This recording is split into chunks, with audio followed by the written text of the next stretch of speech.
this town has a real opportunity here because they have developed a reputation, specifically the younger core, of guys who are immensely talented, who put up great regular seasons, and they have not been able to get it done in the playoffs, in large part because of who they've run into.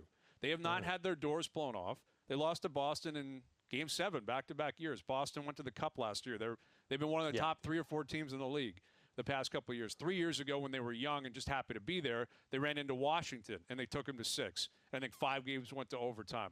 But at some point, you got to prove that it's not just about the contracts. It's not about threatening offer sheets. It's not about chilling in Arizona or Sweden or Muskoka or wherever you happen to be. It's about actually showing up and saying, okay, it's go time and we have an opportunity. And I think they could really change their reputation in this city if they can run off a bunch of wins and show up with intensity. But if they show up, and I don't think this only applies to the Leafs, it applies to every team. If you show up and you're just kind of there and you don't look like you've got it, that's not going to go over well with people. No, like if you're there to play. Mm-hmm. You know, go over there, and doesn't mean you can't guarantee a win. I mean, that's why you play, and the other team's trying to win too. I'm not saying they have to win to prove, but if they go there and they get smoked in 3 games and they look awful, they are going to get roasted in Toronto, and deservedly so, because once you're playing, that's when it's time to go. And let's see what you got. You're right. You're absolutely right. And you're not speaking about the Leafs alone, but maybe the Leafs with their history and their contracts and how they've arrived at this point, it adds a greater sense of urgency, of scrutiny, of a need for them to be at their very best. And their very best might not be good enough. You know, that's how it goes in the playoffs. You can be at your best and it just doesn't work out.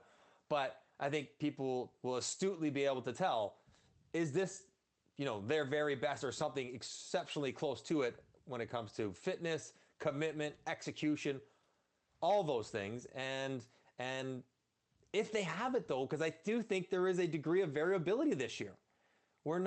Every team will maybe get to that level right away. I think once we get into the first round, certainly into the second round of the actual playoffs, then teams will be at it for a month and they will be in the hockey playoff zone that every team gets in. But that initial burst of getting to the hub city, the one exhibition game, and then we go. And to think it could be over in 4 days, like a long weekend, and all this buildup could be done. 3 games, 4 nights, go home, it's over. I think not every team will ratchet it up to the same degree. And that's where the entire organization will have to be really good. Yeah, coaches, it is. It's on the whole organization. Sports science, but most importantly, the athletes, because that's who's going to win or lose it, that they're going to have to be at their very best and to give themselves a chance. And if they get to that point, then they have a pretty good chance. And that's really what you hope for as an athlete. You got a shot, and they have one. Yeah, once you get through that first round, maybe the second, because the second could feel a little bit awkward as well, because the round-robin teams will be all of a sudden a part of the program. Yeah, but you're not that guy. You're coming off a series. No, you're not. I'm not saying that.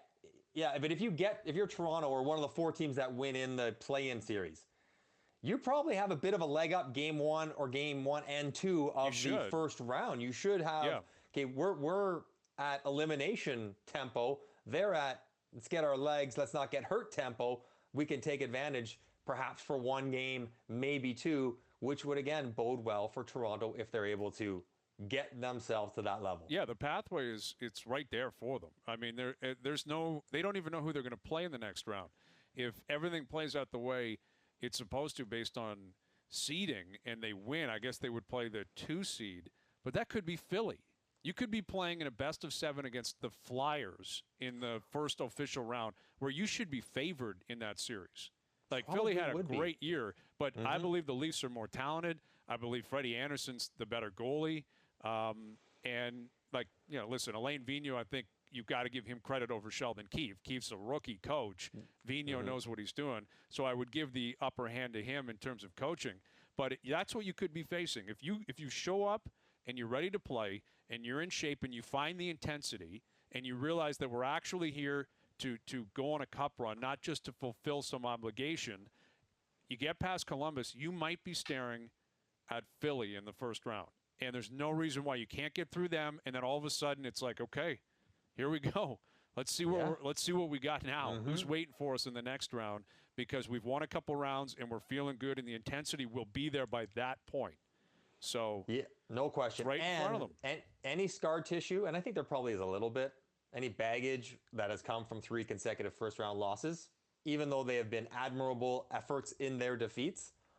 I think even though the play-in series is not considered the playoffs, mentally for this Leaf group, if they win it, they will feel as though they have won something.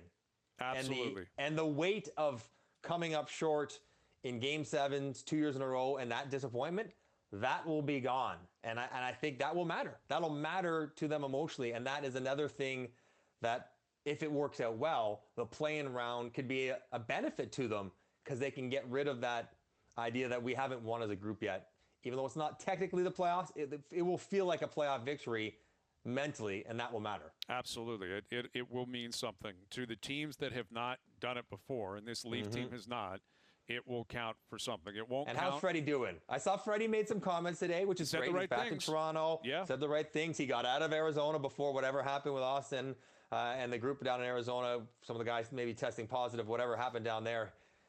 But we've not really delved into it too much, and I don't know how much he's thought about it, but the need for him to be really good.